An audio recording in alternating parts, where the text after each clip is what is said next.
Так, Land Cruiser 200. Даже Toyota Prado деуге де болады. Мына көріп тұрғанда іші деген лас, грязный. Мынаның басын қара. Что за фигня? А? Не мынау?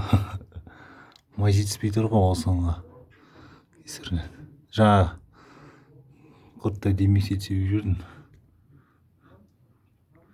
Мына моторның іші совсем грязный. Так, былай аламыз да. Қараймыз, мына қара қатып жатыр.